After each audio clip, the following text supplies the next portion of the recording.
Vamos convidar agora o Dr. Daniel Módulo com o tema Paliação dentro da jornada do paciente oncológico.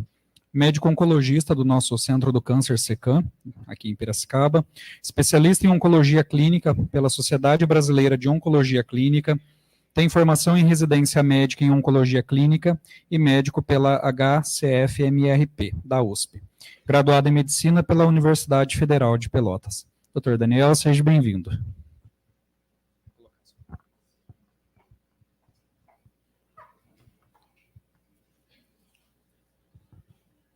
Bom, enquanto vai colocando aí, eu vou terminando de me apresentar. Então, meu nome é Daniel Módulo, e eu poderia começar essa apresentação simplesmente repetindo, né, onde eu me formei, para onde que eu fiz a minha especialização, como que foi isso, mas eu acho que num evento de cuidado paliativo, onde a gente vivencia situações com os pacientes, que tem momentos altos e momentos baixos, momentos mais fáceis e momentos mais difíceis, não é muito adequado eu começar tentando ser o campeão de tudo aqui, né? Parafraseando aí Fernando Pessoa. Eu preciso também contar um pouquinho da minha história. Se eu vou falar de paliação na jornada do paciente oncológico, nós aqui também vamos começar uma pequena jornada durante essa apresentação. E acho que é importante que vocês me conheçam um pouco mais para que a gente possa entender realmente como isso tudo se deu e como que a gente chegou até aqui. Eu me chamo de piracicabano, mas na verdade eu nasci em Campinas, então já começa uma divergência aí. Passei minha vida toda aqui em Piracicaba, estudei a vida toda na mesma escola, no Colégio Salesiano Dom Bosco, e quando eu me formei ali no ensino médio, no meu último ano de ensino médio, o meu pai adoeceu. Ele começou a ter algumas mudanças de comportamento, algumas dificuldades, e a gente ali não estava entendendo muito bem o que era, fomos investigando ao longo daquele ano, e acabou que ele teve um diagnóstico de um tumor benigno, um meningioma frontal, e isso justificava, né, a mudança de comportamento dele. Foi um momento bastante difícil para minha família, para minha mãe, a gente tentou ali fazer o melhor do que pôde, mas a gente teve muitas perdas naquele momento. E quando eu terminei o terceiro ano de ensino médio, falei, meu Deus, o que eu vou fazer, né? Qual que vai ser a minha faculdade? Porque a minha vida estava toda programada. Eu ia terminar o ensino médio, ir para uma faculdade, terminar a faculdade e começar a trabalhar. E, na verdade, o que aconteceu foi que, na época, eu gostava muito de matemática e fui fazer uma faculdade de matemática na Unicamp. Não tinha a menor vontade de fazer medicina, nunca foi algo que passou pela minha cabeça. E aí, eu fui lá, certo de que seria um grande matemático, mas a realidade mostrou que eu ficava entre os 5 piores da sala. Eu não tinha o menor talento para aquilo, e fui aos trancos e barrancos, e indo, até que eu decidi que eu ia parar, eu ia mudar. Eu desisti no meio de 2010 da faculdade de matemática, voltei para Piracicaba. Minha mãe, sempre bastante rígida assim, mas ela, só tenho a agradecer por ela, falou para ela, olha, se você for voltar, você vai ter que começar a trabalhar, fazer alguma coisa da sua vida.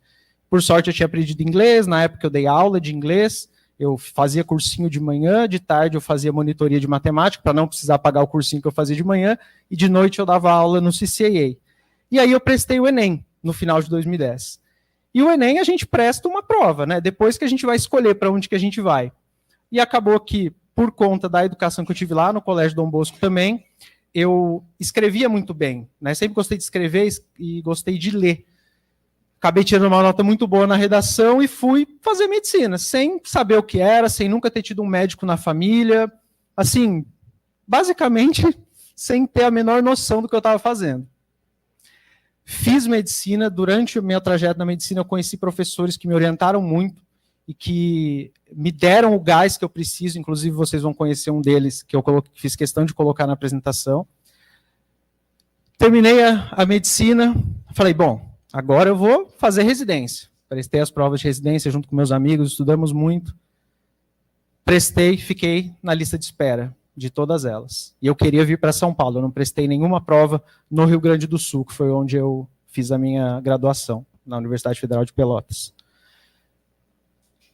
Não fui chamado em nenhuma prova, fiquei esperando, e nesse meio tempo eu recebo uma carta de convocação do Exército, porque quem faz medicina tem que, em alguns casos, servir, me convocando para servir num regimento de carro de combate na fronteira do Brasil com o Uruguai. tive que largar o que eu estava fazendo. Eu estava dando plantão em Águas de São Pedro e em Rio das Pedras, quando eu voltei para cá. Tive que largar o que eu estava fazendo, pegar um avião e ir lá, pelo amor de Deus, não me convoquem. Não, o senhor está convocado. Se o senhor não vier, é crime, e é crime civil e militar. Melhor eu ir. Fui para lá, tive um ano de 2017, e nesse meio tempo, quando eu fui chamado para lá, eu fui chamado para residência também. Aí eu fiquei naquele conflito, mas eu falei, bom, já estou aqui, a residência permite que você tranque a vaga, se você estiver no Exército. Fiz um ano maravilhoso em 2017, uma experiência incrível que eu tive lá no Rio Grande do Sul. Vivi coisas que eu não teria vivido na minha vida de civil. Era um regimento altamente especializado de carro de combate, então era tanques de guerra, nós tínhamos lá 54 tanques de guerra, e a gente fazia treinamentos mais ou menos a cada 45 dias. E eu lá sempre com aquele medo, né? Se explodir alguma coisa, o máximo que eu vou pegar é pedaço aqui, né? Não tem muito o que fazer. Era um lugar que era no meio de uma fazenda, enfim, foi uma loucura, foi um ano maravilhoso. Aí eu voltei a morar com os mesmos amigos da faculdade, todos nós passamos no mesmo serviço de residência no HC da USP de Ribeirão, moramos junto esse tempo todo. Aí eu fiz 2 anos de clínica médica, no final da clínica médica você tem que escolher uma especialidade mesmo, né, e prestar outra prova. Eu não sabia que eu queria oncologia até o dia anterior do final da inscrição. Eu pensava em medicina intensiva. E eu tive uma oportunidade muito boa de conhecer pessoas muito legais, quando eu passei que no estágio da oncologia, na minha residência, eram só 15 dias, era dividido com a dermatologia, era uma área que era meio escanteada. E eu conheci pessoas muito legais e fui fazer a residência de oncologia. O meu primeiro ano de residência de oncologia foi quando a pandemia aconteceu. E aí eu vivi uma situação que eu estava num intenso estresse de estudo, num intenso estresse emocional, porque a gente não conversa sobre isso, mas lidar com os pacientes que a gente lida vai ficando. Se você não conversa, se você não tem alguém para te guiar nesse processo, é muito difícil. E aquilo foi acumulando e foi acumulando. E eu via os meus amigos todos em casa, porque eles faziam especialidades que eram um pouco mais eletivas, então eles deixaram de ir ao hospital, e eu lá, todo dia no hospital. E aquela fila incansável de paciente. Eu cortava uma cabeça, surgiu 7, era uma hidra, era uma coisa que te esgotava. E em 2020, de novo, assim como eu fiz durante a faculdade de matemática, eu liguei para minha mãe e falei, mãe, eu vou desistir da oncologia. Isso aqui não é para mim, eu não estou conseguindo tolerar isso que está acontecendo. E aí ela falou, não, filho, mas veja bem, né? Qual é seu plano se você desistir? Eu falei, olha, não tem um plano. Ela falou, então, continue. Seja, né? Aí ela foi firme comigo de novo e eu continuei. E hoje eu não tenho dúvida de que eu tomei a decisão certa. Hoje eu amo o que eu faço e o que eu quero ilustrar com tudo isso é que muitas coisas, assim como na vida dos nossos pacientes, na jornada dos nossos pacientes, vão acontecendo e elas vão sendo aproveitadas conforme elas vão acontecendo e ressignificadas. Foi o que aconteceu no meu processo também. Então hoje eu vou separar a minha apresentação em basicamente 3 partes. A primeira parte eu vou falar uma coisa um pouco mais abstrata, um pouco mais filosófica, e vocês vão entender por que eu falei da matemática, por que eu falei do exército, porque tem muita referência a esses momentos também. Depois eu quero falar uma coisa bem pé no chão, nós vamos falar de dado científico. E por último eu quero trazer, como a maior parte das pessoas aqui é da área da saúde, eu quero trazer alguns pontos em relação ao atendimento do paciente oncológico, principalmente em contexto de urgência e emergência. Tá? Isso é uma coisa que eu quero deixar para o final, porque tem que ficar realmente muito bem sedimentado. Onde que está o... Bom, então, eu não tenho nenhum conflito de interesse para essa apresentação. E, em vez da gente começar com definição, vamos começar com etimologia, né, já que a gente vai ser um pouco mais abstrato. Então, a gente não falou aqui, mas a palavra paliativo vem da palavra pallium e do verbo palliare, do latim, que significa cobrir com o manto. Então, aqui a gente já tem uma boa imagem, né? A gente vai mexer muito com imagens agora. É aquilo que atenua, que deixa mais suportável. Nesse ar-condicionado, quem que não queria alguém com um mantinho por cima, né? Acho que todo mundo. E o segundo é a jornada, né? A jornada vem do francês, que significa dia, que é o caminho que se anda por um dia. E a gente vai falar também da jornada do paciente paliativo na oncologia. E oncologia tem duas grandes raízes da palavra oncologia. Uma delas é a que deriva a palavra câncer ou carcinoma, que vem do grego antigo e significa caranguejo. Por isso que a gente usa o caranguejo como símbolo. E por que é o caranguejo? Porque nas primeiras descrições dos tumores, lá da época de Hipócrates, a gente via um centro endurecido com anel formação de vasos ao redor, como se fosse um caranguejo profundamente enraizado num terreno de areia, né? Aquela capa dura com aqueles vasos ao redor. E oncos, que traz a palavra hoje mais moderna, oncologia, ela vem também do grego antigo, que tem dois significados. Eu fiz questão de colocar um só aqui, para depois trazer o outro. Ela vem da palavra massa, nódulo ou tumor, o que fica bem óbvio hoje, pensando no objeto de estudo da oncologia, né? Mas assim como o caranguejo é uma representação que a gente pode pensar no tumor, com os seus vasos sanguíneos ali que o nutrem, a gente também sabe que oncos é o nome desse adereço do teatro grego, que tornava as máscaras que eram utilizadas naquele teatro mais maiores, mais assustadoras, mais dramáticas. Eu acho que quando a gente coloca isso em perspectiva, fica bem interessante a gente pensar que é um caranguejo muito dramático mesmo. Não só é o tumor, mas também é todas as potencializações das emoções que trazem para os pacientes, para os familiares, para o médico, para os profissionais da saúde. Então, é legal a gente pensar nesses dois significados da palavra. E quanto tempo que dura, né, essa jornada do paciente? Eu não mencionei na minha história, mas eu gosto muito de escrever e de ler. E a gente sabe que uma jornada pode ser tão longa quanto uma vida e tão curta quanto um dia. O livro da esquerda é um livro da literatura russa que tem menos de 100 páginas na maior parte das edições. Essa edição específica tem 96 páginas. Ela conta do início ao fim a história de um homem no leito de morte e todas as reflexões que ele faz em relação à própria vida. É um livro duro. E esse livro aqui eu ganhei quando eu passei na residência de oncologia de um ex-chefe meu de clínica médica, com quem eu nunca tinha trocado uma palavra. Mas ele mandou uma mensagem e falou, olha, eu sempre vejo você lendo e eu não confio num oncologista que não tenha lido esse livro. E foi muito significativo, porque se vocês tiverem a oportunidade, 96 páginas você lê em uma tarde, e isso aqui é uma lição de como é o processo de morrer. E, por outro lado, a gente tem um livro que eu nunca consegui terminar de ler, é um dos 3 livros da minha vida que eu tenho um sério problema. Alguém me dá um livro, eu tenho que ler até o final, mesmo que eu deteste a experiência. E esse é um dos livros, um dos 3 que eu não consegui ler na vida, tá? Macunaíma, chato. Ulisses, difícil. E A Montanha Mágica, do Thomas Mann. Não dá para ler, tá? E esse é um livro de mais de 1000 páginas que conta a história de 16 de junho de 1904 na vida de um sujeito chamado Harold Bloom. 1196 páginas. Então, os processos dos nossos pacientes, eles podem demorar muito para uma coisa que aparentemente é pequena. E eles podem ser muito rápidos para processos muito longos. E uma maneira da gente ver as jornadas é a gente tentar estruturar elas, né? Porque, embora seja única para cada paciente a jornada, a gente sabe que existem pontos em comum da experiência humana, né? Momentos em que você recebe uma notícia difícil, o momento em que você tem um filho, o momento em que você perde um pai, que perde um ente querido. Então, tem momentos similares, mas cada um vai viver à sua maneira. E o Joseph Campbell, ele faz uma síntese disso nesse livro clássico, O Herói de Mil Faces. Ele é um estudioso de religião comparada, e ele vê vários mitos ao redor do mundo, ao longo de diferentes épocas, que de maneiras diferentes contam a mesma história, né?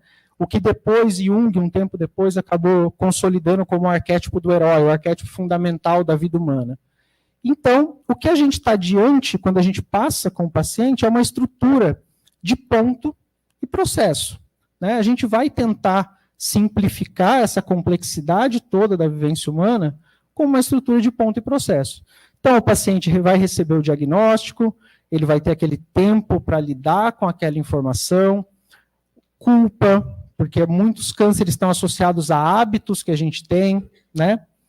Tem cânceres que têm, por exemplo, um vetor de transmissão sexual, como o HPV, isso também traz uma série de questões. Aí nós vamos chegar no momento do primeiro tratamento, e ele vai passar por um outro processo, até que ele chega no próximo ponto, e assim por diante. Então, isso é uma maneira de simplificar como acontece a jornada do paciente oncológico. Agora, essa é a nossa maneira de simplificar, né? Provavelmente é uma coisa muito mais complexa do que isso, e, na verdade, tudo acontece em todo lugar ao mesmo tempo. Quem não assistiu esse filme, assista, é um filme excelente, tá? Isso aqui é uma estrutura matemática da topologia que chama faixa de Möbius. Ela é uma...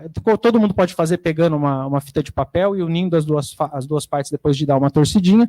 É uma estrutura que, se você começar em um ponto, você anda reto, passa pelos dois lados do papel e volta pelo mesmo ponto, tá? Isso aqui representa muitos processos, quando o paciente às vezes está perdendo energia naquele processo, e vivendo aquilo e revivendo aquilo, e às vezes precisa vir alguém de fora, um médico, um psicólogo, um enfermeiro, às vezes um amigo, né, e tentar interromper esse ciclo. E embora a gente esteja falando de ponto e processo, e a gente goste de ver as coisas dessa maneira, a gente esteja enxergando um padrão no que acontece com as pessoas, a gente também tem que, às vezes, se questionar dos padrões que a gente está vendo, porque, como eu disse, as vivências são únicas para cada pessoa. Então, isso aqui é uma estrutura que, se você pegar os números naturais e for colocando eles como se fosse um quadrado, 1, 2, 3, 4, 5, 6, 7, fazendo uma espiral, e depois você circular os números primos, que a gente sabe que até agora a gente nunca descobriu um padrão neles, a gente começa a emergir padrões de diagonais. Ó, isso aqui é uma representação com milhões de números primos. Esses padrões, eles parecem existir, mas até hoje a gente não sabe se na espiral de Ulam, que é o nome dessa estrutura, realmente é um padrão, ou a gente que está enxergando padrão onde não há. Tá? Então temos que levar isso em consideração também, do quanto a gente que está colocando em cima do paciente, o quanto que a gente está projetando em cima do paciente. E se a gente está falando de ciclos, né, o câncer também é uma repetição de ciclos. Ciclos celulares. As células, elas se reproduzem, elas vão, elas voltam, elas morrem, elas consomem os recursos ali ao redor. E esse é um livro muito interessante sobre a história da oncologia, tá, que também acho que todo oncologista deve ler, esse aqui eu li durante a minha residência, e que ele traz essa frase que eu não gosto de ler, mas eu vou ler inteirinha aqui para vocês, sobre a interpretação deles, dessa repetição de ciclos.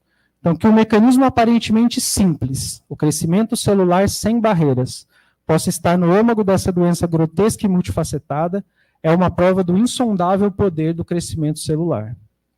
A divisão da célula permite o nosso crescimento, nossa adaptação, nossa recuperação e nossa correção como organismos. Em uma palavra, permite que vivamos. Quando distorcida e descontrolada, ela permite que a célula cresça, desenvolva-se, adapte-se, recupere-se e corrija-se, que viva à custa da nossa vida. As células cancerosas podem crescer mais rapidamente e adaptar-se melhor. Elas são versões mais perfeitas de nós mesmos, porque são células que atingiram a imortalidade, células que consomem recurso de uma maneira desenfreada. E nessa história toda, em que parte que entra o cuidado paliativo? E aí a gente volta muitos anos antes de Cristo. Hipócrates, pai da medicina. Curar quando é possível, aliviar quando é necessário e consolar sempre. E essas frases pequenas, elas são frequentemente repetidas porque elas condensam bastante conhecimento ali. E ela tem muita profundidade, muita camada ali dentro. Olha só que interessante. Curar quando é possível, porque nem sempre vai ser possível. E na realidade do oncologista, mais da metade das vezes não vai ser possível. Aliviar quando é necessário, porque às vezes você, como médico, você como profissional da saúde, está olhando para o doente e dizendo, eu estou ansioso com isso, eu preciso aliviar isso aqui. Mas será que é necessário para ele? O que é necessário para você pode não ser necessário para ele.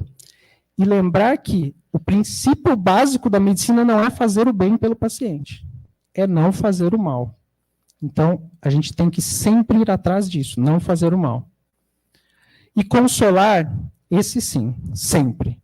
Porque consolar não é algo da medicina, consolar não é algo da enfermagem, consolar é algo da experiência humana. Então, sempre consolar. E quando eu pego um paciente que está recebendo um diagnóstico, é muito comum o paciente querer que você fale lá na frente. Ah, doutor, como é que vai ser o meu tratamento? Ah, vai ser quantas sessões de quimioterapia? Vai ser quantas sessões de radioterapia? Como que vai ser? E se lá na frente, quando a gente vê a tomografia, o tumor ainda estiver lá, ou o tumor tiver voltado? E aí eu gosto de falar para eles que, na verdade, a gente está entrando junto numa caverna escura, e o que eu tenho para oferecer é que a gente vai ficar junto com uma vela na mão. A gente não vai conseguir ver muito adiante o que está ali, mas a gente vai conseguir ir se guiando, e quando a gente chegar num ponto de decisão, a gente vai discutir. Olha, o que eu acho melhor? Eu acho melhor ir por aqui. Ele diz, não, eu acho melhor ir por aqui. E a gente toma essa decisão junto e vai, mas a gente não tem a capacidade de olhar, como naquela figura ali, com uma lanterna, lá na frente. A gente vai junto. Então, o que eu sempre falo é que a única coisa que a gente pode prometer é que a gente vai estar junto nesse processo. E se lá na frente a gente se deparar com algo muito bom, a gente vai comemorar junto. Se lá na frente a gente se deparar com algo muito ruim, a gente vai tomar as medidas necessárias para minimizar isso de ruim que aconteceu. E nesse processo, e eu coloquei essa imagem aqui no meio, vocês já devem imaginar, a gente leva uma vela, mas também às vezes a gente é a vela nesse processo, e a gente acaba se consumindo um pouquinho, né? A gente acaba se consumindo um pouquinho para levar essa luz que mostra um pouquinho adiante. E não tem jeito, não tem outra maneira de ser. Se você conseguir não se consumir no processo, você está fazendo o processo errado, tá? Você está se privando de ter experiências com o seu paciente que você talvez devesse estar tendo. E aqui eu vou trazer outras duas imagens, prometo que a parte filosófica já está acabando. Quando eu passei aquele momento ruim lá em 2020, que eu quase desisti da residência, uma das medidas que eu tentei para melhorar o que estava acontecendo foi começar a passar por atendimento psicanalítico. Eu sempre gostei da psicanálise como técnica e decidi pela primeira vez ser paciente, né? Conversei com a minha psicanalista na época, tive muitas sessões maravilhosas, e eu estava especificamente falando para ela uma vez de um caso em que era uma menina de 19 anos que tinha tido um câncer gástrico, diagnosticou durante uma gestação esse câncer gástrico, que foi o primeiro diagnóstico com uma hiperêmese gravídica, depois fomos ver, era um tumor, a gente precisou tratar ela na enfermaria, e eu me envolvi muito com essa paciente. E em certos momentos, eu vou dizer que eu quebrei algumas regrinhas do hospital em relação a essa paciente. Eu coloquei ela no leito que eu achava que ela deveria ter ficado. Hoje talvez eu não fizesse a mesma coisa, mas eu fiz naquele momento e foi importante para poder ter essa conversa. E eu falei assim, olha, eu não entendo por que com ela é diferente, por que com essa paciente, que eu estou me envolvido mais, né, eu estou tomando certas atitudes que não têm sentido do ponto de vista prático. E aí eu falei assim, eu não posso, né, eu não posso me envolver assim com os pacientes, não tem sentido eu fazer isso. E aí a gente estava na época da pandemia, ela olhou para mim, não, porque eu estava olhando para a parede, porque eu estava no divã, e ela falou assim para mim, Daniel, agora nessa época de pandemia, você, quando chega em casa, deixa o tênis do lado de fora? Aí eu falei, deixo. Ela falou, por que você deixa o tênis do lado de fora? Eu falei, para não levar nenhuma sujeira lá para dentro, né? Para não carregar nada lá para dentro. Ela falou, e só de deixar o tênis do lado de fora, sua casa fica limpa? De você não precisar mais limpar? Eu falei, não. Ela falou, então, é exatamente isso que está acontecendo. Não tem como não sujar o lado de dentro um pouquinho. Você pode tentar deixar o tênis do lado de fora, mas lá dentro alguma coisa vai ficar. E fez muito sentido para mim quando ela falou. E numa outra conversa também com ela, veio essa imagem, né, dos soldados na Primeira e na Segunda Guerra Mundial, que quando eram atingidos por estilhaço de bomba, ficavam num estado de choque profundo, que era chamado de shell shock. O shell é das bombas.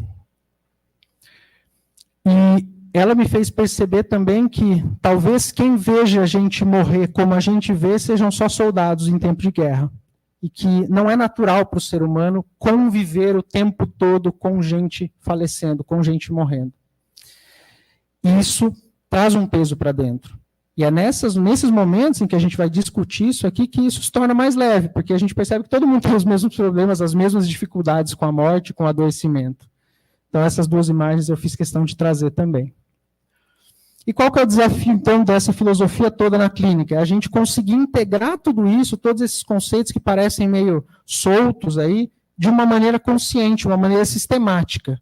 Porque a gente saber o que tem que ser feito é uma coisa. A gente colocar isso de uma maneira ordenada, pensando no bem do paciente, fazendo um planejamento, é outra. E muitas vezes o que a gente tem é um quebra-cabeça sem a caixa, né? A pessoa chega, conversa com a gente a primeira vez, dá uma pecinha. A peça é azul. Você olha e fala, olha, pode ser uma arara azul, mas pode ser o oceano. Não sei o que vai ser. Próxima vez, outra pecinha. Tem laranja. Você fala, bom, pode ainda ser arara azul, mas pode também ser outra coisa. E aí você vai compondo, pouco a pouco, conhecendo um pouquinho mais seu doente, entendendo aquela imagem que está se desenhando, e é um processo. É tudo ao mesmo tempo. Nesse ponto, e aí a palestra da Alessandra foi muito ilustrativa, a gente tem que sempre ter a noção da autonomia compartilhada. Tá? As decisões, muito infrequentemente, são só do paciente, ou são só do médico, ou são só da equipe de enfermagem, são só da assistente social. A gente precisa compartilhar essa autonomia, e quem tem o principal dizer nessa história é o paciente. Então, aqui no Alice do País Maravilhas, né, tem aquela cena clássica com o gato de Cheshire, que diz, o senhor poderia me dizer, por favor, qual caminho que eu devo tomar para sair daqui? O gato rebate, isso depende muito de onde você quer ir. Então, a gente tem que saber onde o paciente quer ir. Ele que é o principal ator nessa história toda. E quando a gente pega, isso foi uma construção ao longo dos últimos 2 séculos. Né? Essa noção de que o paciente pode escolher o que ele vai fazer não é uma coisa particularmente, é uma coisa que sempre existiu, mas a discussão de maneira mais acadêmica é relativamente recente. Quando a gente pega Halsted foi um cirurgião, que quem já trabalhou em centro cirúrgico, já mexeu com material cirúrgico, conhece até a pinça Halsted, que vem do nome dele. O Halsted, ele era um cirurgião que foi o inventor da mastectomia radical para câncer de mama. Qual que era a ideia?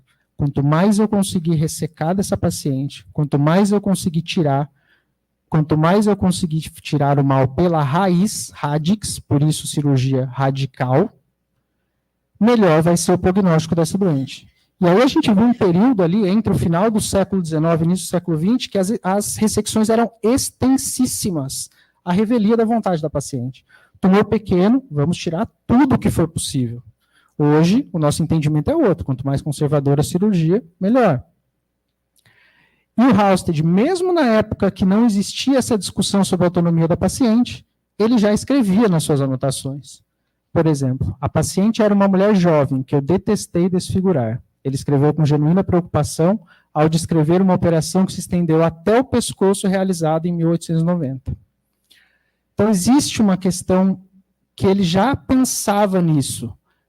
Outra coisa, bom uso do braço. Pode cortar madeira com ele. Nenhuma inflamação.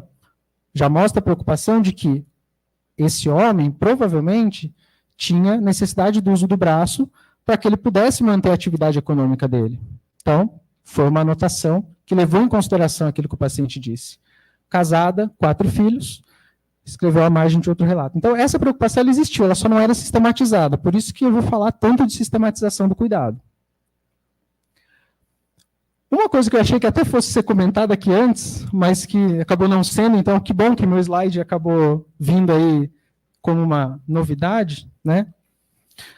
A gente passa boa parte do tempo falando com os pacientes e dando notícias não tão boas.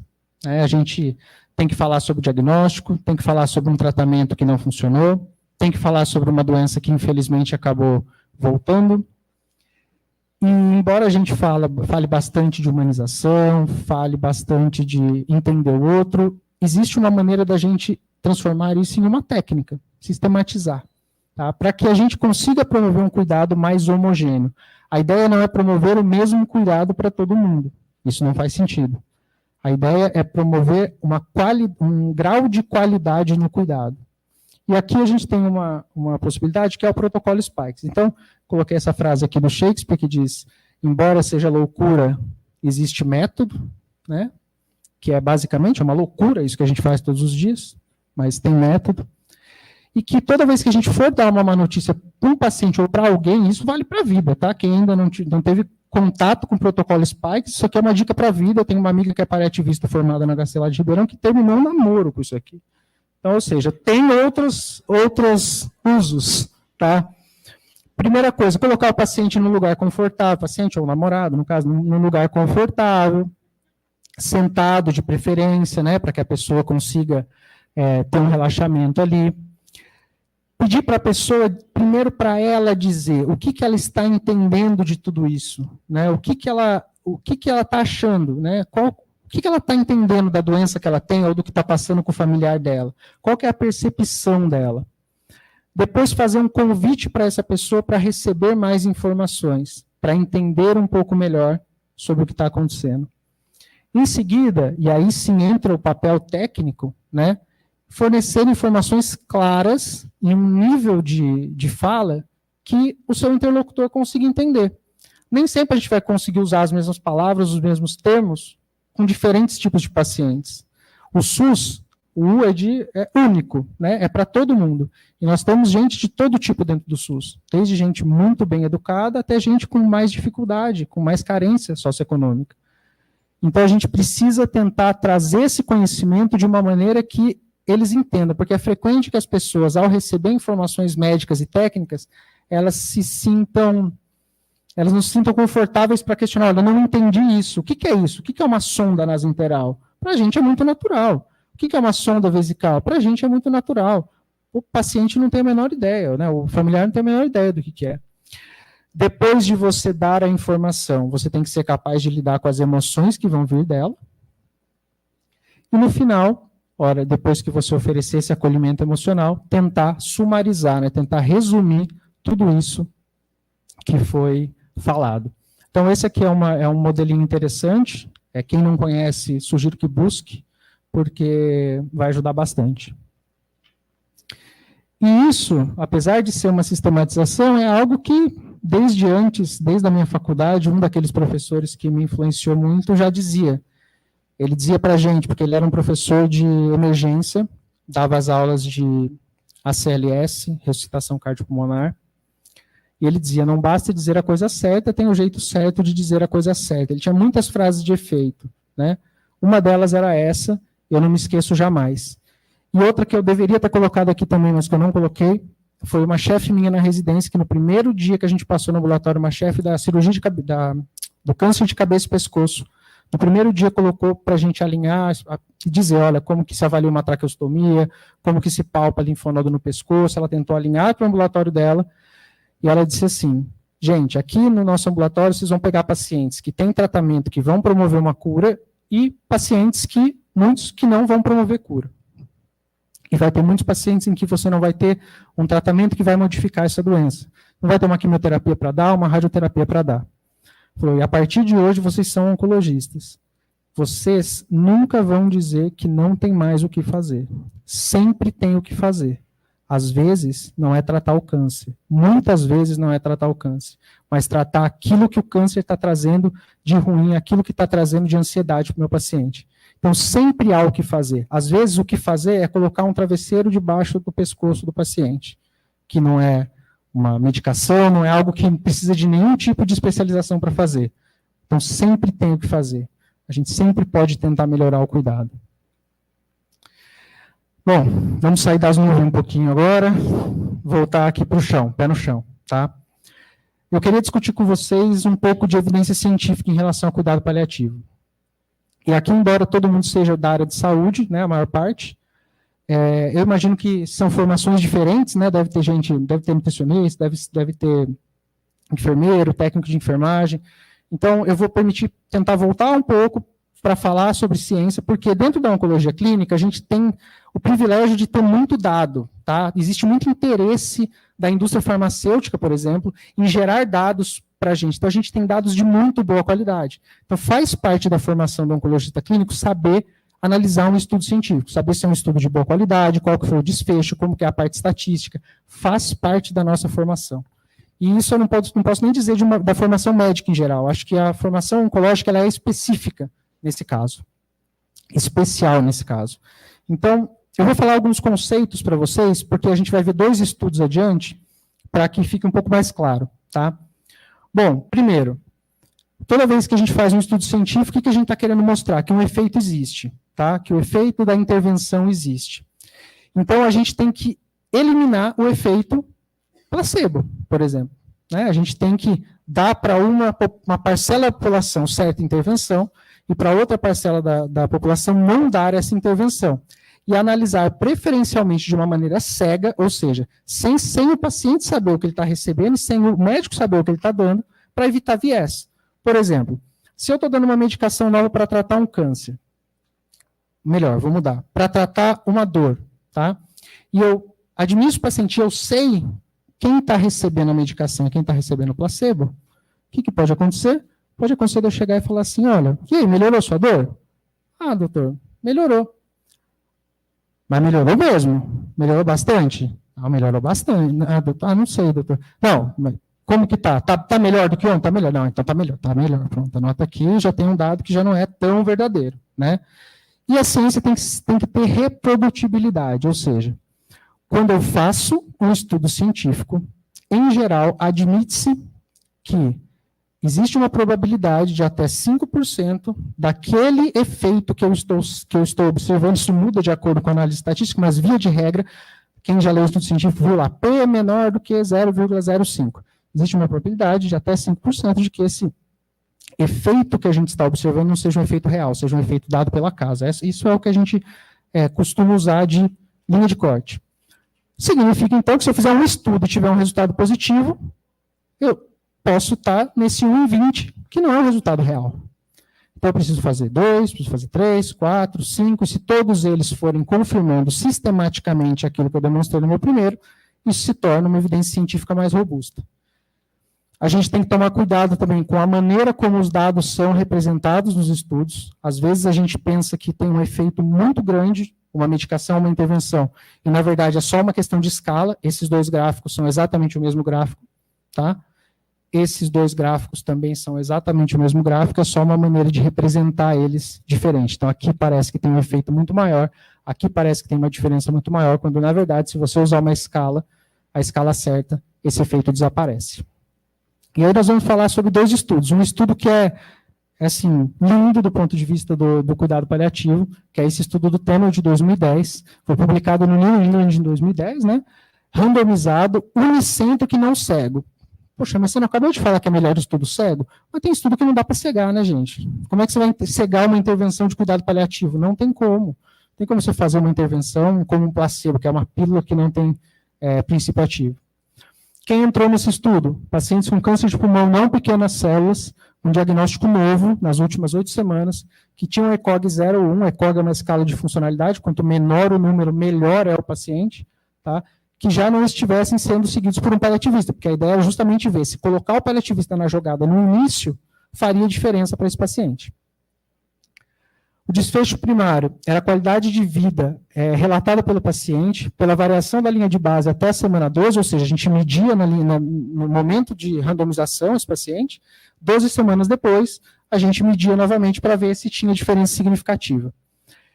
Foi um desfecho composto, tá, que eles chamaram de TOI, Trial Outcome Index, que eles usaram subscores do FACT-L, que é um score para câncer de pulmão, tá? Subescala de bem-estar físico, de funcionalidade e especificamente a Lung Cancer Scale. Aqui a gente já tem um problema, né, que parece que foi meio cherry picking, assim, né, pegar como que você vai fazer essa escala, mas isso é uma discussão para depois. desfechos secundários em relação a escalas de depressão também. A gente sempre gosta de olhar, quando a gente vai criticar um estudo, a tabela 1. Né? A tabela 1 é o que mostra como foi composta essa população. Porque se você acha um estudo que 2 braços são bem diferentes na população, já tem algo de errado aí, né? Tá, um deles deve estar puxando o dado em um sentido que vai desfavorecer ou favorecer a intervenção. Esse estudo, particularmente, teve braços bastante equilibrados, tá? Tanto nos scores de base, quanto na estratificação da população, né, de idade, uso de terapêutica e tudo mais. E esse estudo mostrou uma diferença significativa nessas escalas. Então, houve melhora da introdução de cuidado paliativo precoce para pacientes com câncer de pulmão de células não pequenas com diagnóstico recente, 12 semanas após o início. Só para ficar claro, tá? Aqui a gente mostra, né, vê as variações, como houve alguma melhora. A gente vê que nos desfechos secundários, que são aqueles outros scores de depressão, também houve uma melhora. O Radzak, que é um dos questionários, não atingiu significância estatística, mas esse aqui talvez seja o dado mais impressionante, que foi, acho que, o dado que consagrou esse estudo. Tá? Parece ter havido ganho de sobrevida nos pacientes que receberam cuidado paliativo precoce. O que isso quer dizer? Ganho de sobrevida é o santo graal da oncologia. Toda droga, toda intervenção que a gente testa é buscando sobrevida global. É buscando aumentar a vida do meu paciente, 2 coisas, na verdade, do paciente que eu não curo. Ou aumentar a vida, ou aumentar a qualidade. Um dos 2. E aqui a gente ganhou tempo de vida. Por isso foi um estudo muito aclamado na época. Tem esse outro estudo aqui também, esse randomizado, controlado, unicêntrico, que foi publicado no Lancet, outro periódico de alta relevância científica. Pacientes maiores de 18 anos com diagnóstico de câncer sólido avançado, e aqui a gente já aprende um conceito. Câncer sólido é muito diferente de câncer líquido, né? Pacientes com condições hematológicas se comportam de maneira muito diferente do que os pacientes com câncer sólido, que é a minha especialidade. ECOG 0 a 2, ou seja, de uma funcionalidade razoavelmente preservada, com uma sobrevida estimada pelo especialista de 12 meses, de no máximo 12 meses, e nas primeiras 12 semanas após o diagnóstico inicial ou progressão. Também era um desfecho de qualidade de vida e tinha outros desfechos secundários de qualidade de vida e de sobrevida global também. Tabela 1 desse estudo já tem alguns probleminhas, um pouco diferente daquele. O estudo de 2010 do tema, ele foi muito bem organizado na tabela. Aqui é uma crítica minha, eu achei algumas coisas que chamam a atenção. Pacientes com ECOG 0, ou seja, funcionalidade melhor, tá? Eles foram mais bem representados no braço que recebeu o cuidado paliativo precoce. Isso talvez possa ter puxado os resultados em favor dessa população. Pacientes com ECOG 3, ou seja, com pior funcionalidade, foram melhores representados no braço do cuidado habitual. Então, isso pode ter também influenciado de maneira negativa os dados nessa população. Além disso, quando a gente fala de histologia específica, cabeça e pescoço foi mais representado no grupo de cuidado habitual. E isso traz uma preocupação porque é uma população de muita morbidade, onde a qualidade de vida vai ser deteriorada rapidamente pela doença. Se nosso desfecho é a qualidade de vida, isso também impacta negativamente o dado. Câncer de rim, melhor representado na população do cuidado paliativo precoce. Câncer de rim é uma doença bastante heterogênea no comportamento clínico, mas muitos casos são de evolução mais lenta. E isso pode, talvez, ter influenciado positivamente o braço da intervenção. Então, são cuidados que a gente precisa tomar para vocês verem que não basta ler o abstract do trial lá, ver a conclusão e está tudo certo, é um estudo positivo. Nem sempre, tem sempre críticas. A gente vê que houve diferença significativa nos questionários de qualidade de vida, e aqui eles fizeram uma estratificação distribuída no tempo, em 12 semanas, 18 semanas e 24 semanas, tá? Então, teve ganho em 12 e 18 semanas, de 24 semanas a gente não atingiu significância estatística. Quando a gente olha para a análise de subgrupo, cada subdomínio desses questionários, a gente vê que teve alguns que contribuíram mais para esse resultado. Parece que quando a gente olha funcionalidade física, ele puxou bastante o dado, tá? Principalmente em 18 e 24 semanas aqui. Quando a gente olha funcionalidade cognitiva, também parece que puxou o dado, tá? Em 12 semanas. E essa aqui me surpreendeu, funcionamento existencial, né? valores muito significativos, aqui 0,02, 0,008 de valor P em 12 semanas. Então, tem alguns subdomínios que podem ser atacados de maneira mais sistemática para a gente melhorar a qualidade de vida desses doentes. Esse estudo falhou em demonstrar ganho de sobrevida global, então a gente olha que as duas curvas são basicamente sobreponíveis, né? Isso mostra para a gente que não existe magnitude de efeito para isso. E essa é uma área ativa de pesquisa. Eu escolhi duas publicações que são positivas para que a gente entenda que é uma área ativa de pesquisa. Esses 3 que eu coloquei aqui são estudos negativos, tá? São estudos que falharam em demonstrar o benefício do cuidado paliativo nesses cenários. Críticas. É difícil da gente medir esse efeito, né? A gente usa questionário de qualidade de vida, mas talvez haja outras maneiras da gente medir esse efeito. E é nisso que eu quero chegar nesse... Isso aqui não é para polemizar, não, tá, gente? Isso aqui é para a gente discutir realmente diante das evidências que a gente tem. Por que tem tanta contradição nos dados, né? Os dados científicos? Bom, a primeira hipótese é o efeito não existe. Essa, a gente, como cientista, é a primeira coisa que a gente tem que pensar. Talvez a gente esteja se dedicando a uma coisa que não tenha efeito. E por isso a gente vê muitos estudos negativos e alguns positivos. E por isso que eu coloquei essas carinhas todas aqui, que não são carinhas, né? Isso chama-se pareidolia, é ver rosto onde não tem.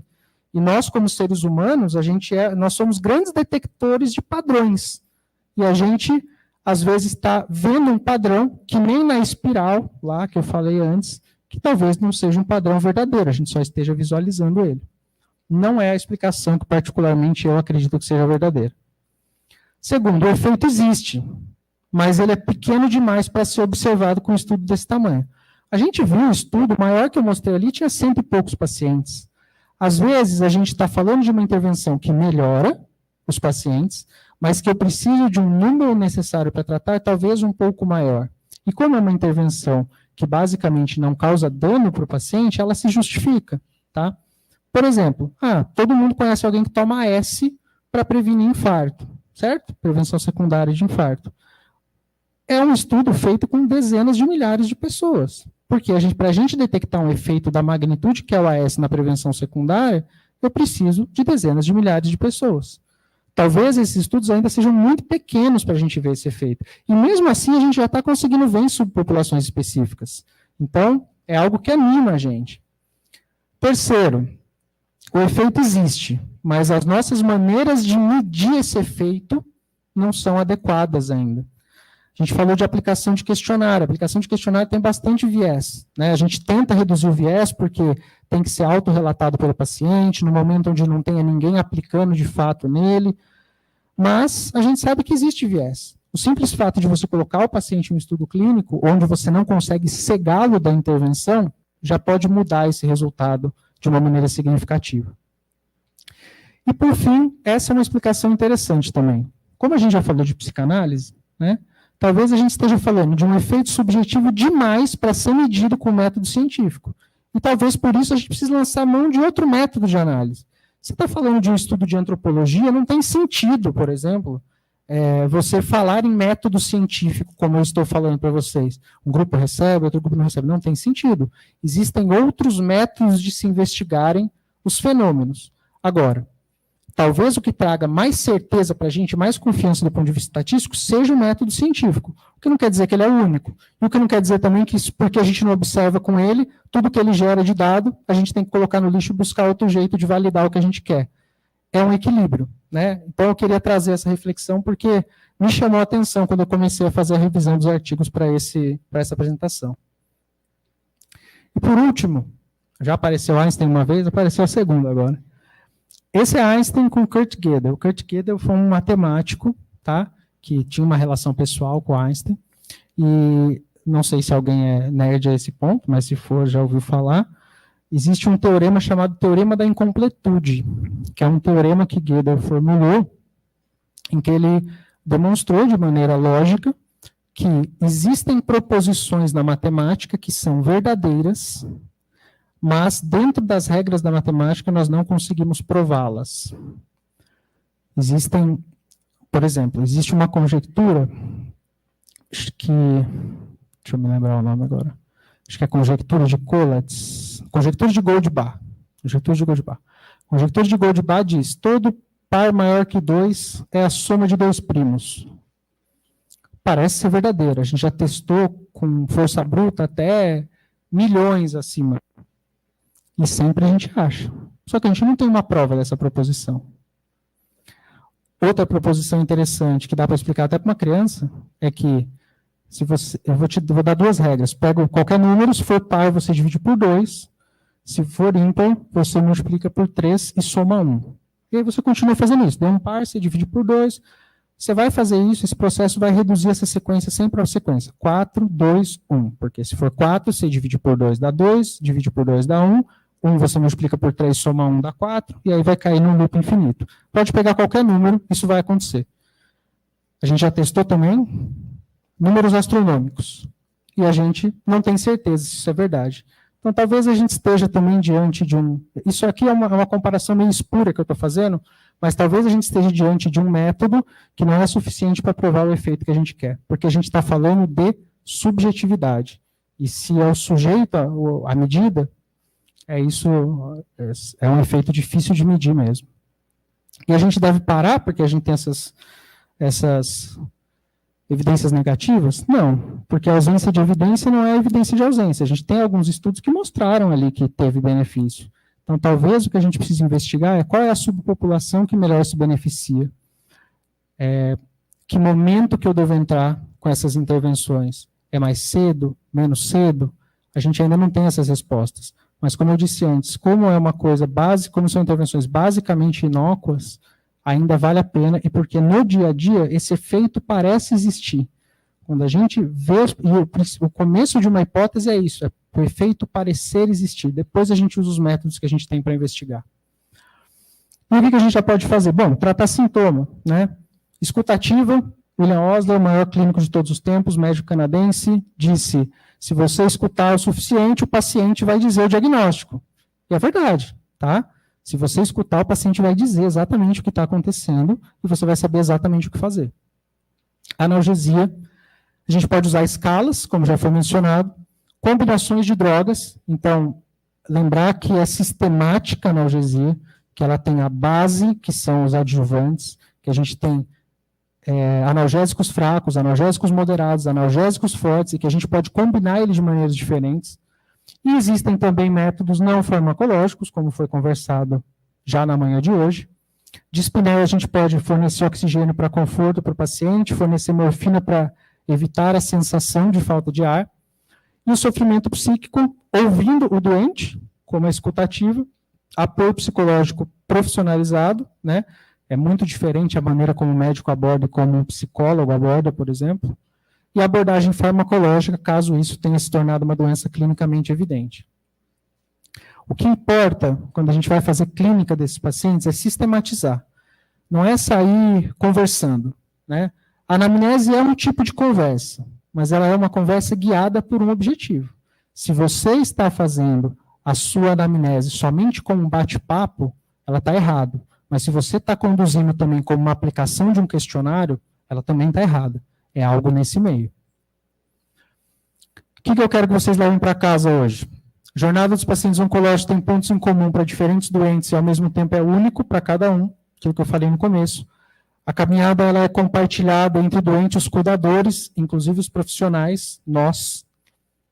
A gente deve conhecer as limitações das evidências científicas atualmente disponíveis, ouvir com atenção o paciente e atacar sistematicamente os problemas dele, e lembrar que o protagonista da história não é você, nem a equipe, é o doente. Tá? E aí, por fim, antes de eu finalizar, eu só queria dar uma palavrinha em relação àquilo que eu falei do cuidado com os pacientes oncológicos na emergência. Tá? Como foi falado repetidamente aqui, muitas vezes, quando a gente usa cuidado paliativo, a gente está falando, a gente quer se referir ao doente terminal. E na minha especialidade, isso é uma equivalência muito perigosa, tá? Não só na minha, em outras também, mas na minha talvez fique mais dramático. Quando eu dou o diagnóstico de um doente que é metastático, que a doença já saiu do órgão onde ela começou e foi para outros órgãos, via de regra, esse é um paciente incurável. Esse é um paciente paliativo. Porque significa que tudo que eu for fazer, inclusive a minha quimioterapia, os meus tratamentos oncológicos, vão ser somente para segurar a doença, somente para evitar a progressão. Então, eu digo que é uma equivalência perigosa, porque quando esse paciente bate no pronto-socorro, muitas vezes o que se escuta? Ele é um paciente em tratamento paliativo. Ele não precisa de medidas invasivas. Mas isso não é uma verdade, tá? Se eu estou falando, por exemplo, de uma mulher com câncer de mama, receptor hormonal positivo, metastática, eu sou capaz de dar medicação para ela que vai deixar ela anos, possivelmente décadas, com a doença bem controlada. E ela é uma paciente paliativa. Essa doença nunca vai curar. Por outro lado, se eu pego um paciente com câncer de pâncreas, igualmente metastático, mesmo sob o melhor tratamento que a gente tem disponível hoje, eu estou falando, via de regra, de uma sobrevida muito inferior a 1 ano. Então, se vocês estiverem no hospital terciário e tiverem acesso ao oncologista, perguntem para a gente. É importante, porque existem essas nuances. Não é porque o paciente é paliativo que eu vou deixar de entubá-lo, que eu vou deixar de fazer as medidas invasivas quando eu estiver diante de uma causa reversível e for de desejo do paciente. Da minha especialidade, se eu pudesse deixar uma coisa para vocês, é isso. Que mesmo o paciente metastático é um paciente que tem muita possibilidade de melhorar com medidas invasivas. E que não é o fato da gente falar que ele está em tratamento paliativo que ele está em terminalidade. É muito diferente uma coisa da outra. Certo, pessoal? Obrigado, viu?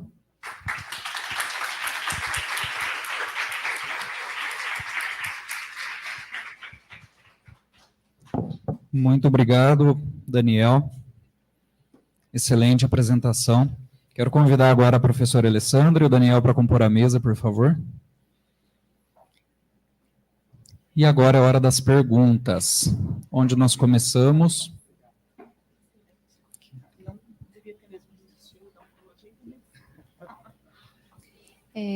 Gostaria de agradecer, a vocês dois pela palestra, pelo aprendizado aqui. Eu queria fazer uma pergunta para o Dr. Daniel. Hoje a gente aborda muito assim em sistemas de veículo de mídia, até mesmo nos postos de saúde, sobre câncer de próstata, sobre câncer de mama, mas eu particularmente, eu tive contato com 3 pessoas que tiveram câncer de testículos em estágio avançado. Existe alguma prevenção, algum material que a gente possa oferecer para os homens, nessa faixa etária que é comum de 25 a 45 anos, sobre esse tipo de câncer, que a gente possa conscientizar, ou ainda, você como médico oncológico, é um tabu falar sobre isso, uma vez que a partir dos 40 anos você tem que fazer um exame de próstata, por exemplo, E dessas 3 pessoas que eu tive contato, foram 3 estágios diferentes. Um precisou ser submetido à radioterapia, o outro à radioterapia e quimioterapia, e um outro ele foi fazer simplesmente um exame no urologista, porque ele estava sentindo uma íngua na virilha, e essa íngua era decorrente dos exercícios físicos que ele fazia na academia, e essa pessoa não precisou fazer nem quimioterapia, nem radioterapia, foi somente mesmo a extração do testículo, e todos eles foram enviados para biópsia, e eles eram com neoplasia. Então, acredito que a chance de criar uma metástase, é isso? Bom, vou aproveitar até a sua pergunta para a gente discutir um aspecto específico do câncer de testículo. Eu já vou responder em relação às medidas que existem, mas câncer de testículo é uma boa ilustração que talvez eu devesse até ter falado na minha parte final aqui, porque o câncer de testículo, mesmo metastático, tem chance de cura, tá? Mesmo quando se a gente pega, por exemplo, um paciente jovem,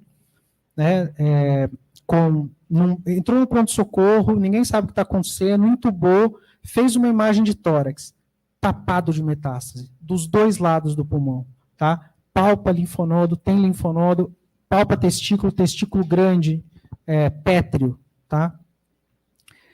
Esse não é um paciente paliativo, esse é um paciente que precisa ser entubado, colocado no CTI, colocado droga vasoativa, e se precisar, o oncologista vai lá fazer quimio dentro do CTI, porque esse paciente tem chance de cura mesmo metastática. Então, isso é bom para ilustrar como cânceres diferentes requerem atitudes diferentes. Então, ótimo que tenha vindo essa pergunta.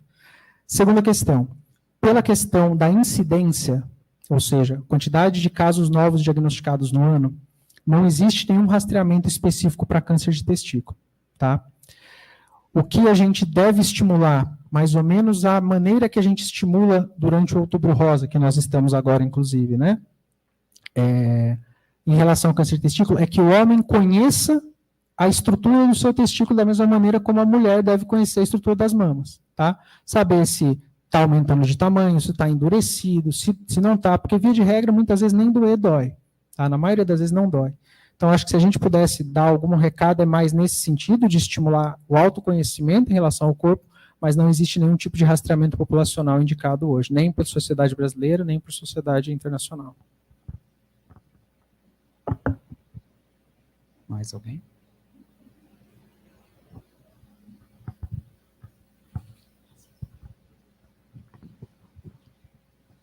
Daniel, que prazer falar aqui com você agora. Gente, ele é minha cria.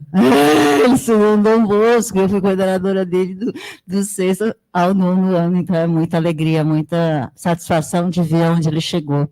Realmente, parabéns, viu? Você brilhou. Obrigado. Tireoide. Câncer de tireoide.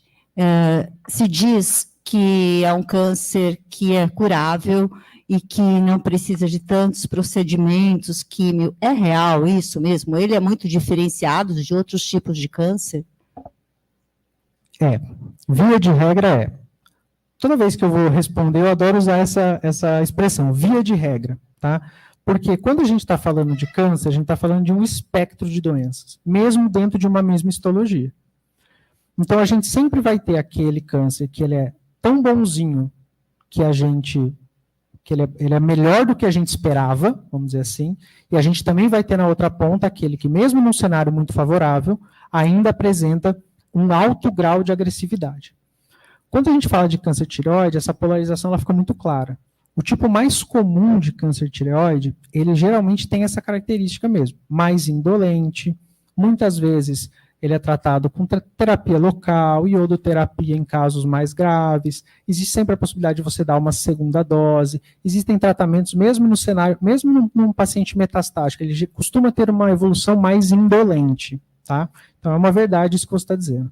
Agora, quando a gente está diante de um câncer de tireoide que não atingiu uma cura e que ele está metastático, por exemplo, ele é mais lento, só que existe a expectativa, assim como todo tumor, toda doença crônica, que ele vai acabar escapando ao controle das nossas terapêuticas. E aí, nesse momento, pode-se passar a impressão de, poxa vida, mas não era um tumor tranquilo? Ele era, mas ele se modificou ao longo do tempo. Lembra da frase lá do livro? Ele está sempre se modificando, sempre versões melhores de nós mesmos, né? E, por outro lado, existe um subtipo de câncer de tireoide, que é o anaplásico de tireoide, que é extremamente dramático. Talvez ele seja uma das histologias mais agressivas de toda a oncologia.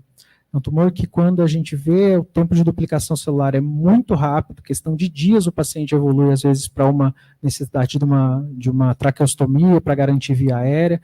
É um quadro muito dramático, tem muito pouco que a gente possa fazer em termos farmacológicos, principalmente no cenário de saúde pública. Mas a impressão é essa mesmo, tumores bem diferenciados de tireoide, em geral, têm evolução indolente, fazendo essas ressalvas. E geralmente ele não se manifesta, né, dizendo, tem alguma coisa, né? Eu estou dizendo isso porque eu tenho uma amiga agora que está passando por isso, e foi dito a ela também que ela não tinha que ter pressa para cuidar, porque é algo que é tranquilo. É isso mesmo?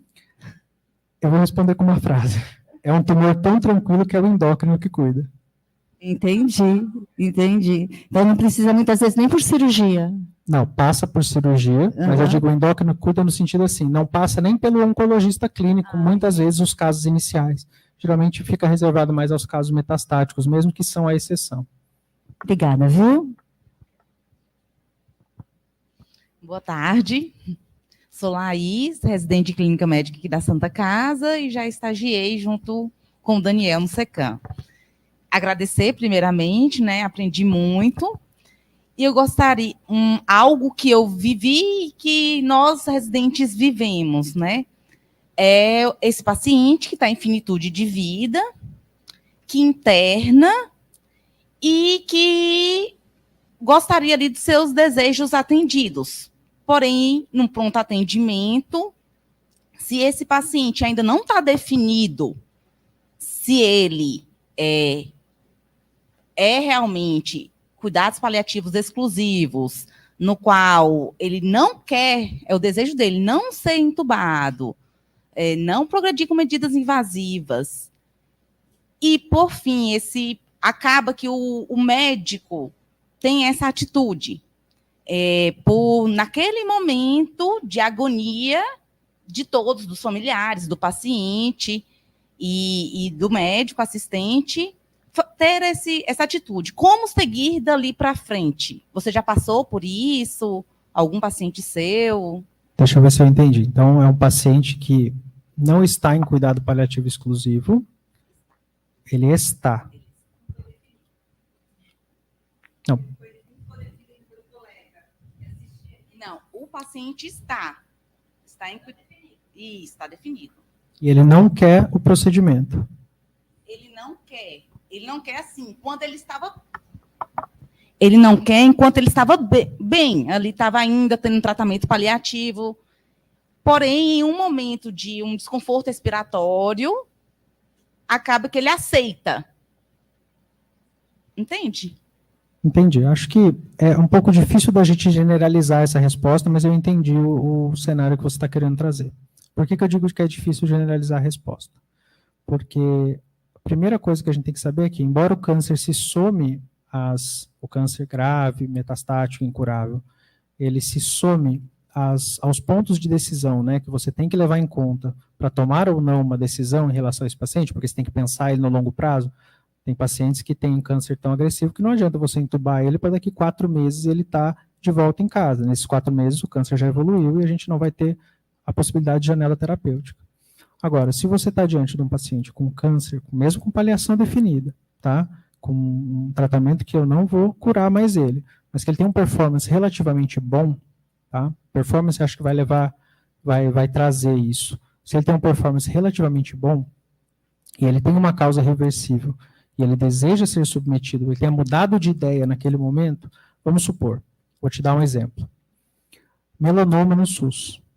Tem um paciente com melanoma metastático, múltiplos nódulos pulmonares e um nódulo hepático. No SUS, a gente não tem tratamento modificador do curso da doença, a gente tem tratamentos que ganham sobrevida livre de progressão, mas não sobrevida global. Esse paciente chega com uma pneumonia adquirida na comunidade, no seu PS, tá? Entrando para um choque séptico, entrando em insuficiência respiratória. Mesmo que esse paciente tenha dito antes que se ele piorasse não era para fazer nada, esse é um paciente que, tendo uma causa reversível, você poderia entubá-lo e tratá-lo. É difícil dizer de uma maneira genérica, porque é muito caso a caso, tá? E é isso que esses eventos eles tentam trazer, eu acho. Trazer a questão da individualidade no contexto de emergência também. O médico vai ter autonomia para tomar as decisões dele. A opinião do paciente vai ser levada em conta. Então, é difícil dar uma resposta estanque, assim. Espero que eu tenha ajudado de alguma maneira. Ajudou sim, gratidão.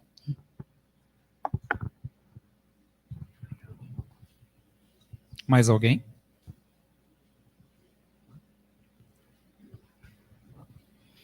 Boa tarde para vocês dois, parabéns. Excelente aula, foi um show dos dois, né?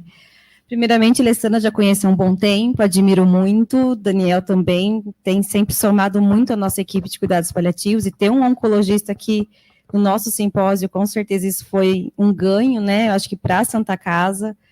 E eu queria primeiro uma pergunta para você, Alessandra, o que a gente observa muito? Antigamente não, hoje, né? Tem muitos processos médicos porque médico não fez algum procedimento que a família queira, né? Você já teve algum contato com algum procedimento, algum processo da família, por exemplo, a família não deseja que faça um procedimento e o médico não tem indicação para esse paciente mesmo, mas o médico, aquilo, no meu plantão ninguém morre, para mim eu vou entubar se eu tiver que entubar e acaba entubando, mesmo sem ter indicação, o paciente já numa fase ativa de morte, já com todos os sinais. Você já teve algum caso desse, já o escutou falar? Nós tivemos aí recentemente uma experiência aqui dentro mesmo, onde um paciente já idoso tinha uma sequela de AVC extensa, estava na unidade coronariana, e a família não desejava que fizesse, estava entubado, e a família não desejava que fizesse a traqueostomia, porque eles sabiam, ali tinham consentimento, a ciência de que ele não ia ter uma evolução favorável, né, e isso ia prolongar esse sofrimento. E eles não aceitaram, né, os médicos na época ofereceram de se fazer, para assinarem o termo de traqueostomia, e eles falaram, não quero que faça traqueostomia, eu quero uma intubação paliativa.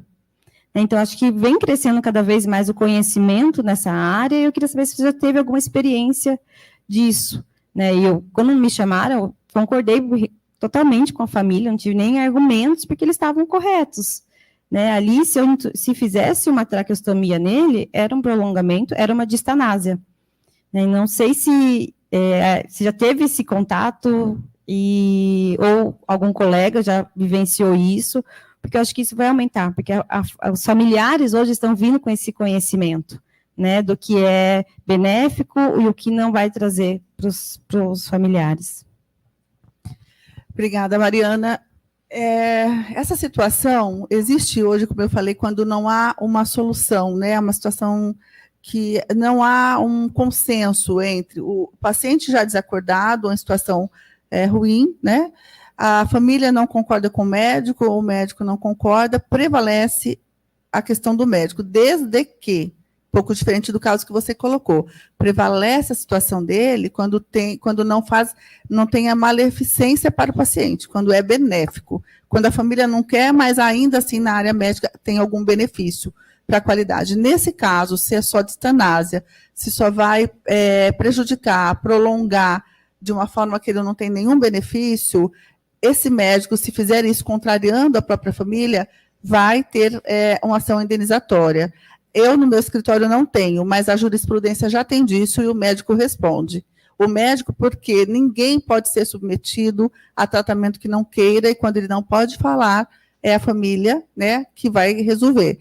Se na área médica não tinha nenhum benefício, e o médico, porque no meu plantão ninguém morre, e se não foi porque realmente é benéfico para o paciente, como o caso que eu contei, que ajuizamos uma ação para promover o tratamento, foi feito, inclusive, pelo doutor André, oncohemato, aquela hora eu não me lembrava o nome, já faz algum tempo. O paciente está maravilhoso, né? Ele não queria, ele não tinha muita condição de entender isso, consciência. Mas o caso colocado por você, esse médico que fez, que contrariou a vontade, ele infringiu norma e ele pode responder por uma indenização. Além de ser infração ética, vai para o conselho, pode ter infração. Não é comum ainda. Os fatos são comuns, né?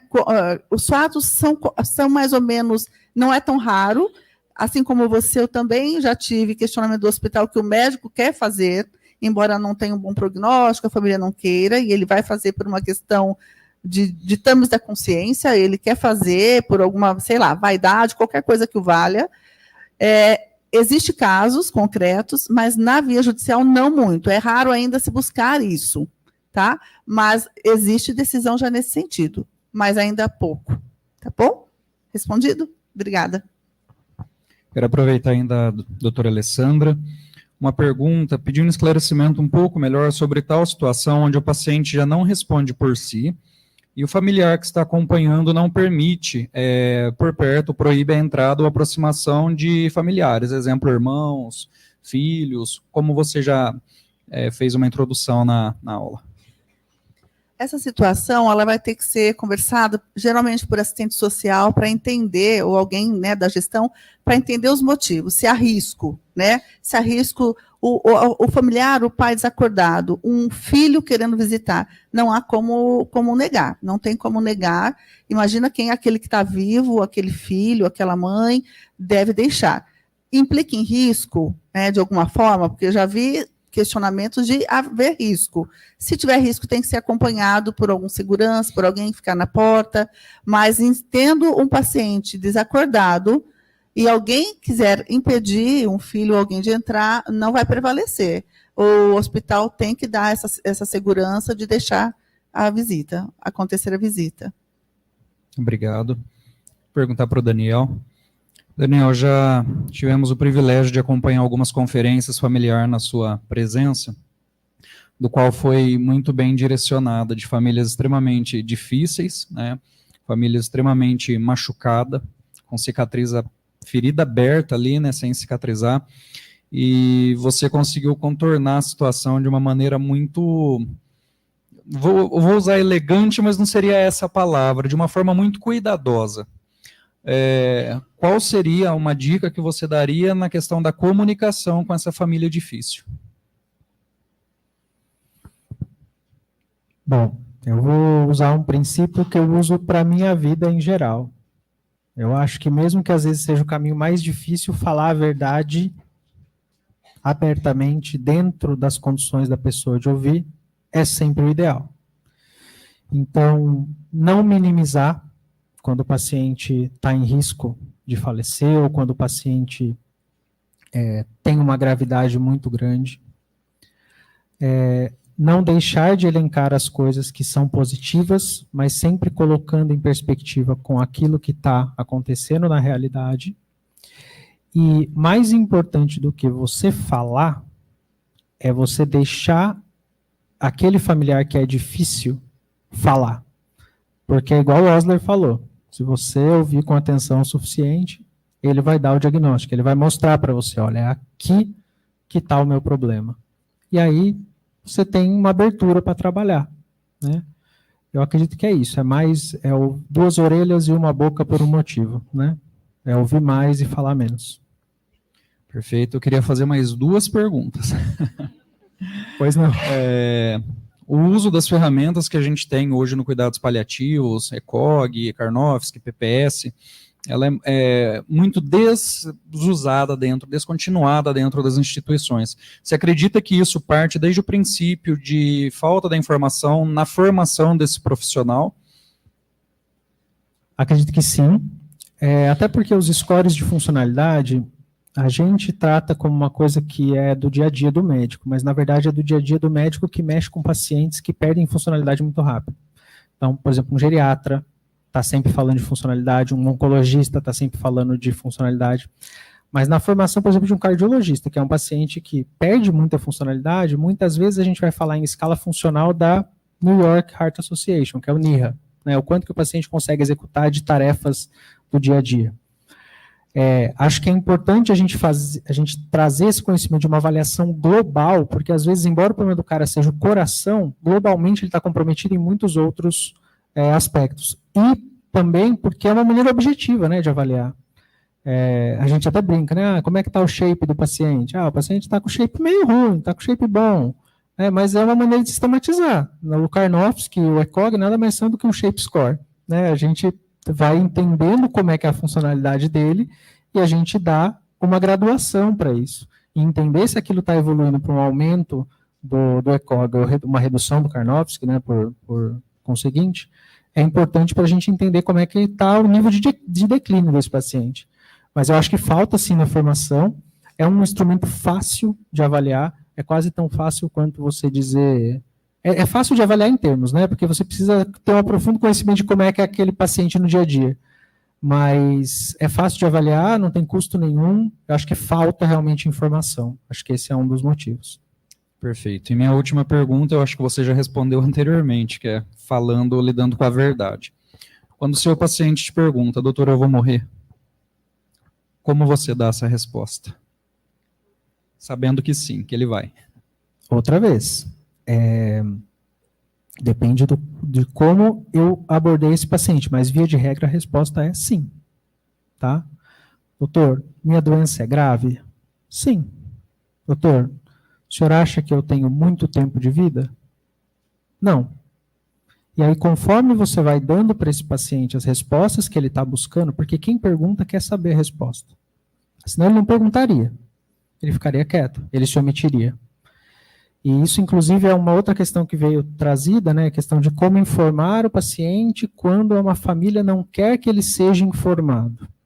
É importante que a família saiba que o seu compromisso é com o paciente, não é com a família. A família está lá, você vai respeitá-la, você vai ouvi-la, ela é um aliado seu nessa jornada, mas você vai respeitar o paciente. Então, frequentemente, e isso aqui tem acontecido muito, a família me chama antes e diz, olha, doutor, eu entendi isso que você me falou, mas eu não quero que conte para ele. E a minha atitude pessoal é dizer, olha, você me desculpa, mas esse compromisso eu não vou assumir com você. Se ele me perguntar, eu vou dizer, porque eu não posso não falar para ele. E essa é a atitude que eu tomo sempre. Então, se as perguntas forem diretas, as respostas são igualmente diretas. Perfeito. E para a doutora Alessandra, para a gente finalizar também, se você já teve alguma experiência dentro da sua área com a pediatria, neonato, tudo mais, e se isso muda o seu olhar por ser um perfil de paciente diferenciado. Aí, quando fala de criança, muda totalmente meu olhar. Eu nem sei como lidar, eu acho, talvez, uma situação dessa. Eu talvez fique mais boazinha, fico muito mais sensível, mas a lei é igual ao cuidado com o médico, a segurança. Então, enquanto pessoa, eu vou ser realmente diferente. Mas eu mantenho tudo, né, o que está na legislação, a forma de falar, ele tem que acontecer nos exatos termos que estão aí, para garantir que você atenda à Constituição Federal, tanto o paciente quanto o médico, o direito da família, da criança. Ela já vai ter o seu tutor, né? O tutor é o seu representante que vai ter que cuidar disso, as informações. As informações para a criança, evidentemente, que não serão, o paciente vai ter a tutela aí do seu representante, mas no mais é a mesma coisa. Muito obrigado. Não. Pessoal, então finalizamos aqui as nossas perguntas.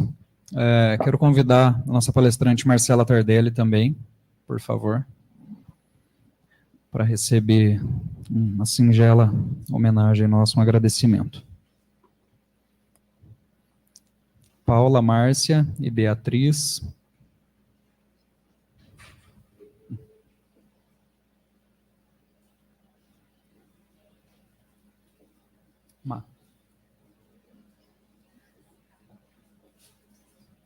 Bia, pode trazer. Tá vindo, por favor.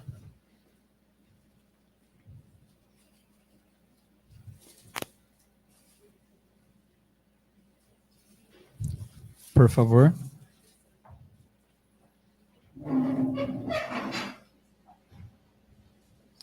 Claro.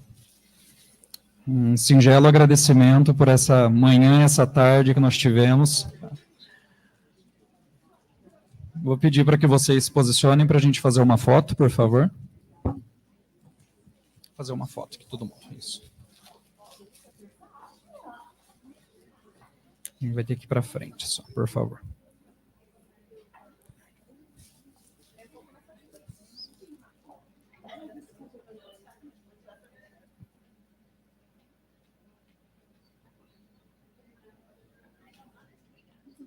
Muito obrigado. Uma salva de palmas, então.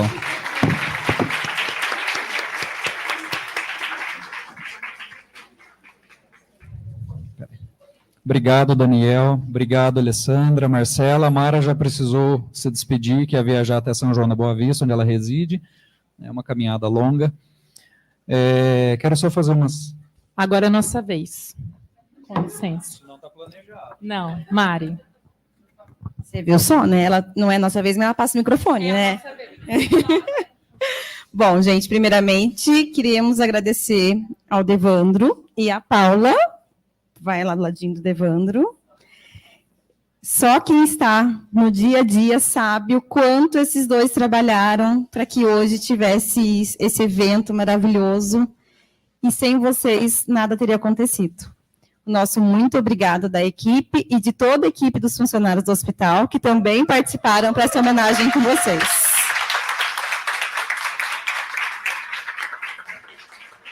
O que vem é o quarto simpósio, tá?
Bom, isso não estava na nossa programação. Ah, equipe, o que eu vou falar sobre tudo isso?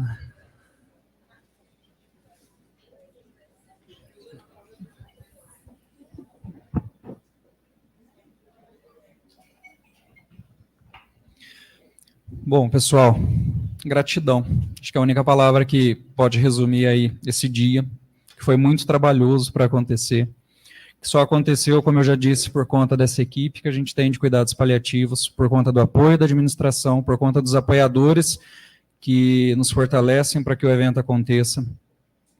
Gratidão. Só isso. Paula, quer falar alguma coisa? Não?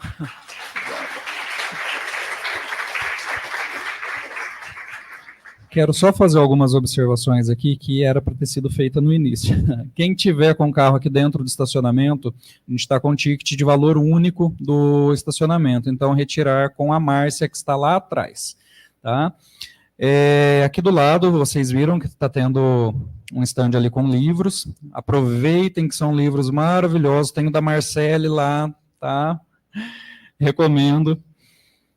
E nós vamos fazer agora o sorteio de alguns brindes para os palestrantes. Para os participantes, desculpa.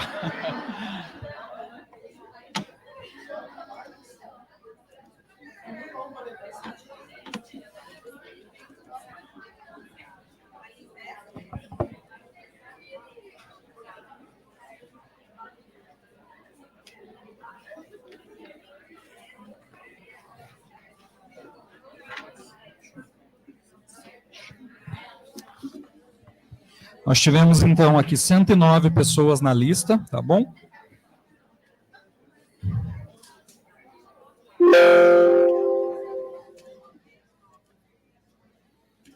E vamos lá. Primeiro sortudo, 57.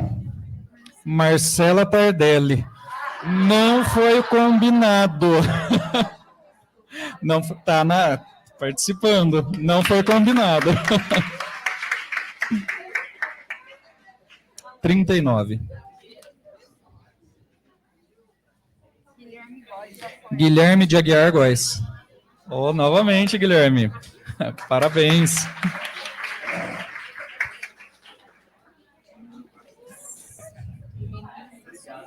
Melissa Sofia Gomes.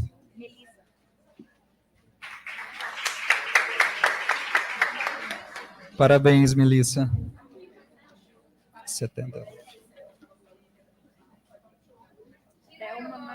Thelma Maria. Muito bem.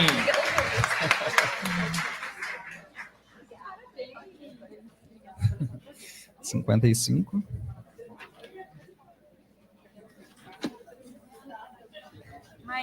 Maíra Pompermaier.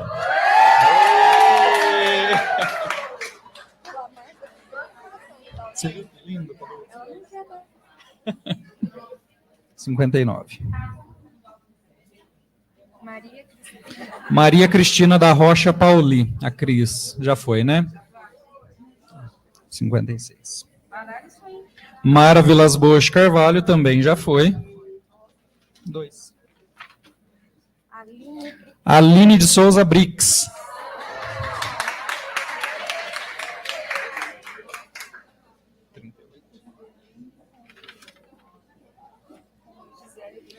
Gisele Vilarinho, não veio.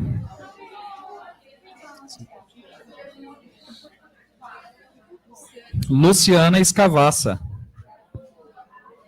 Foi embora. Flávia Araújo Santos. Flávia Araújo Santos.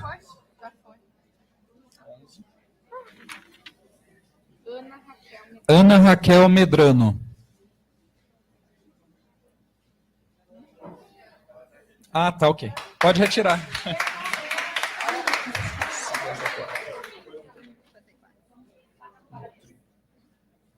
Maibi. Foi embora. 75. Chegou? A Ana. Ruth e Alessandra. E Ruth. 71. Paulo Gonçalves. O Paulo foi embora. 37. Gisele Soares. Parabéns. 19. Cíntia Dias Rocha também não veio. Fabiana Romeiro Correia Salvador. Foi embora, né? 52. Luiz Henrique de Favre.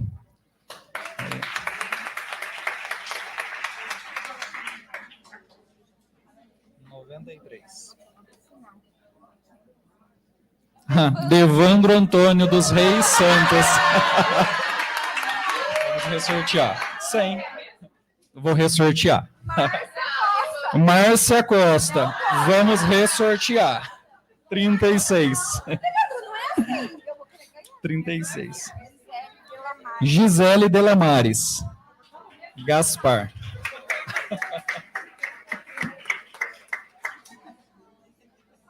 Vinte e quatro.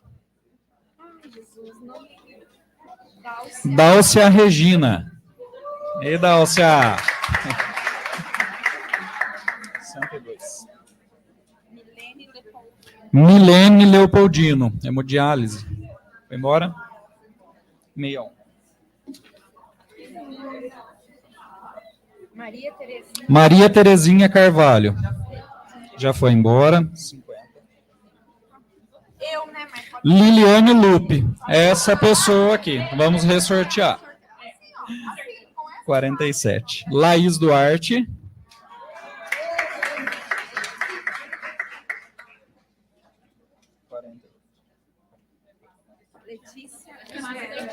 Letícia Marta Usberti. Letícia Maria. Não? 26. Denise Soares Souza. Aê!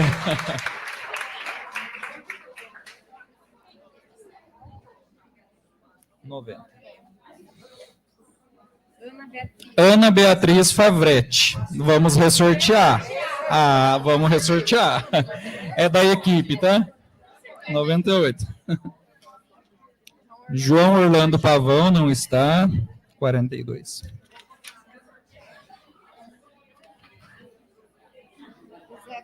José Ricardo Barra Mansa, PA.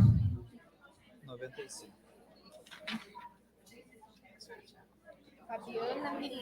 Fabiana Milena Santos Barbosa. E Fabi. 87. Alex Gonçalves, a 87, também não está. 60.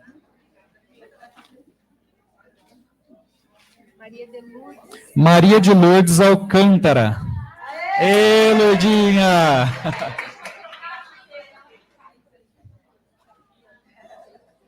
Meia 9.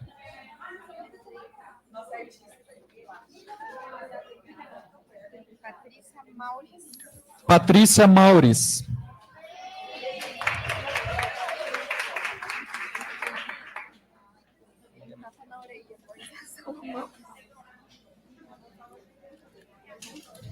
Miriam Rodrigues Bonatti.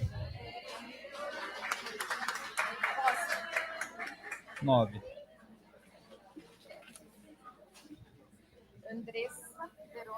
Andressa Verônica Zambon.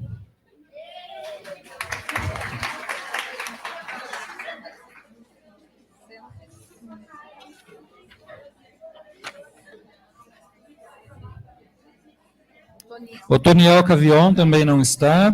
35. Jerusa de Melo Correia.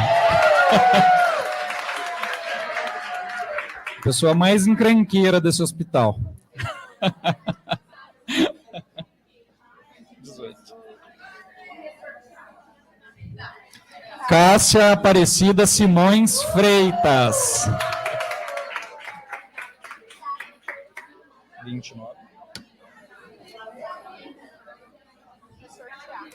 Eric Sbravati, nós vamos ressortear. 32. Felipe Alexandre Medrano.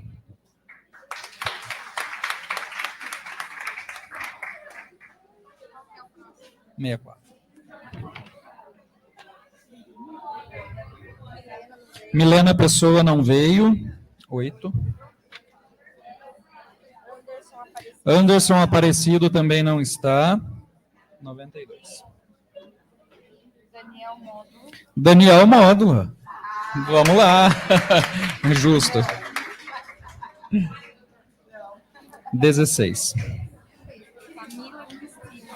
Camila Cristina Malvão dos Santos Ford.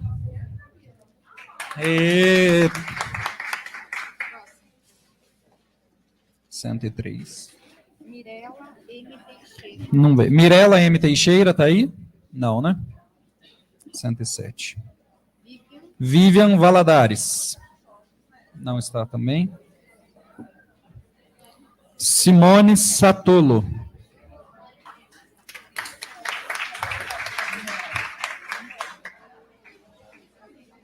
Quarenta. 40.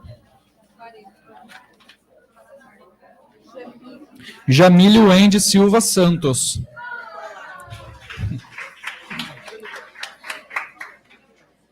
Cinco. Ana Carolina Ligabó Casarim. Ê, Carol. Acabou? Obrigado.